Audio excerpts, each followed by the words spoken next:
Hello everyone, welcome back to my mini blog. তো চলে এসেছি কালী পুজোর পরের দিন ঘুরতে সবার সাথে ঠাকুর দেখব বলে। তো আজকে যাব শ্মশানকালী দেখতে আর চেতলার কিছু ঠাকুর দেখতে, সেটাই তোমাদের সাথে শেয়ার করব। পুরো ভিডিওটা স্কিপ না করে দেখতে থাকো, আশা করি তোমাদের ভালো লাগবে। দেখো চলে এসেছি, যাচ্ছি প্রথমে শ্মশানকালী দেখতে। এখান থেকে পুরো পরপর পুরো লাইটিং দিয়েছে, কারণ এবছর শ্মশানকালী মায়ের 150তম বর্ষ পূর্ণ হয়েছে। তো প্রচুর লাইট দিয়েছে, আর এই বছর এই লাইটিংটা এত সুন্দর লাগছে সামনে, কি বলবো। দেখেই তো একদম লাইটিং দেখেই মনটা পুরো খুশি হয়ে গেছে। তো চলো এবার ভেতর দিকে যাওয়া যাক, মাকে দর্শন করি। কারণ কালী পুজোরও আসতে পারিনি, তার পরের দিনও আসতে পারিনি, তো তার পরের দিন এসছি। তো বাড়ির সামনে পুজো যেহেতু, তো দেখতে হবে, প্রতি বছরই আমি আসি। তো দেখো এই যে মা,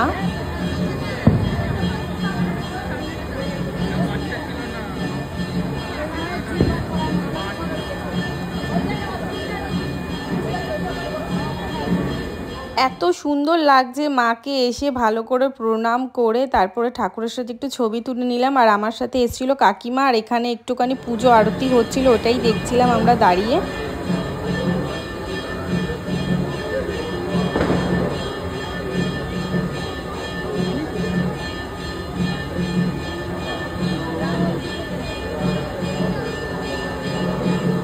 যেদিনকার আমরা গেছি সেদিনকার অতটা ভিড় ছিল না, দেখতেই পাচ্ছ। আর এটা হচ্ছে কাঠের শ্মশান, দেখো যেটা খোলা আছে।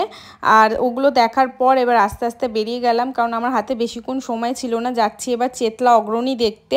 তো ভেবেছিলাম চেতলার অনেকগুলো ঠাকুর দেখব, আর আমার হাতে মানে বেশি সময় ছিল না, কারণ হচ্ছে পরের দিন ছিল ভাইফোঁটা, বাজার দোকান করতে হবে। তো যেইটুখানি সময় পেয়েছি ওইটুখানি সময়ের মধ্যেই চেতলা অগ্রণী আর শ্মশানকালী দেখেই চলে এসেছি। আর বলতে বলতে চলে এসেছি চেতলা অগ্রণীর সামনে। এসে দেখলাম এত সুন্দর, সারা রাস্তা পুরো লাইটিং, পুরো রাস্তাময় আলোয় আলো, এত ভালো লাগছে কি বলবো। দুর্গাপুজোর সময় তো আসতে পারিনি, আর দুর্গাপুজোর সময় এইখানে প্রচুর ভিড় থাকে। দুর্গাপুজোর প্যান্ডেলটাই কিন্তু এরা কালী পুজোর সময়ও থাকে।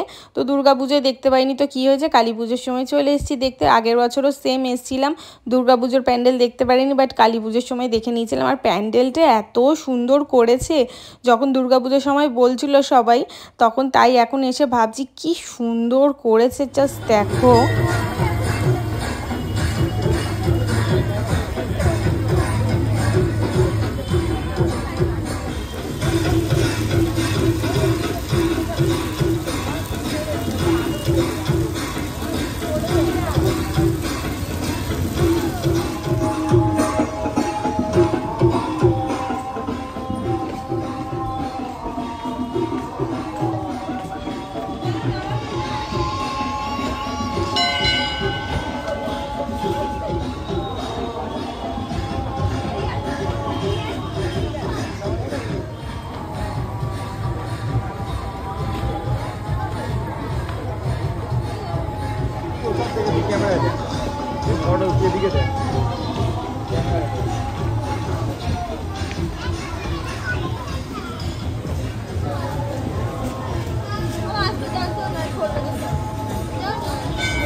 কি নেবো, কোথায় ফেলবি?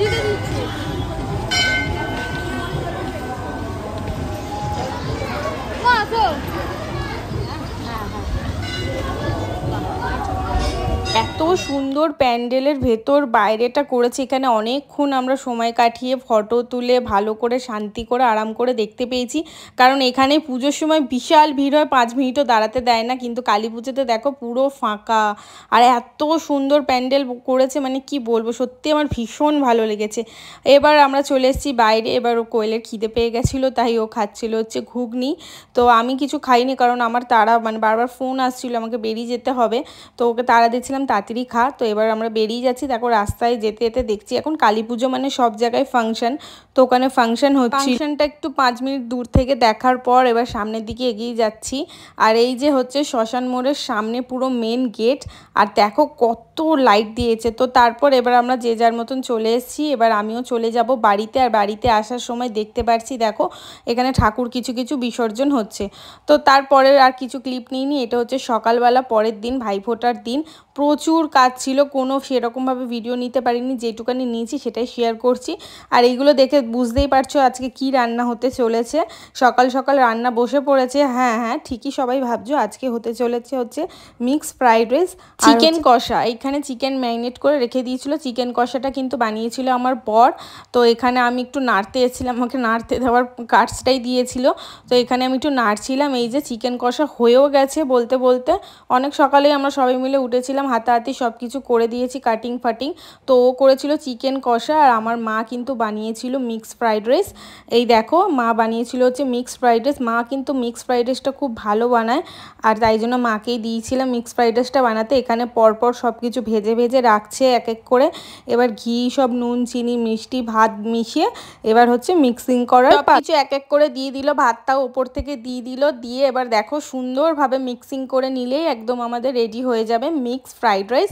আর এত ভালো লাগছিল দেখতে, আর খেতেও কিন্তু দারুণ হয়েছিল। ওরা কিন্তু খেয়ে ভালো বলেছিল, আর আমারও ভীষণ ভালো লেগেছিল খেতে। আর তার সাথে একটা মায়ের স্পেশাল আইটেম বানিয়েছিল হচ্ছে ডিমের টেবিল। এটা ইউটিউব দেখে মা বানিয়েছিল, আর প্রথমবারই বানিয়েছিল। প্রথমবারেই যে ছক্কা মেরে দেবে কি বলবে, এত ভালো হয়েছিল ডিমের টেবিলটা, কি বলবো, সবাই খেয়ে প্রশংসা করেছিল। তারপর আমি সব কাজবাজ সেরে রেডি হয়ে নিয়েছিলাম, কারণ আরেকটু পরেই ওরা চলে আসবে, মানে ওরা বেরিয়ে গেছিলো। আর দেখো মেশো থেকে এই চাদরটা কিনেছিলাম, চাদরটা বেশ ভালোই এসছে। তো এই চাদরটাই আজকে পেতে নিয়েছিলাম। তো এবার সব কিছু রেডি করব, মানে ভাইফোঁটার প্লেট, এই দেখো প্লেট রেডি করে নিয়ে চলেও এসছে, আর ভাইফোঁটা দিতে শুরুও করে দিয়েছি। দেখো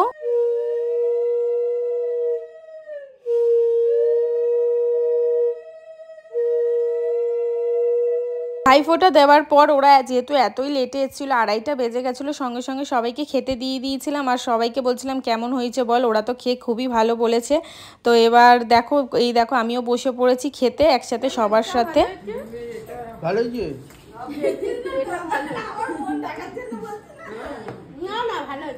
ভালো হয়েছে ডিমের টেবিলটা।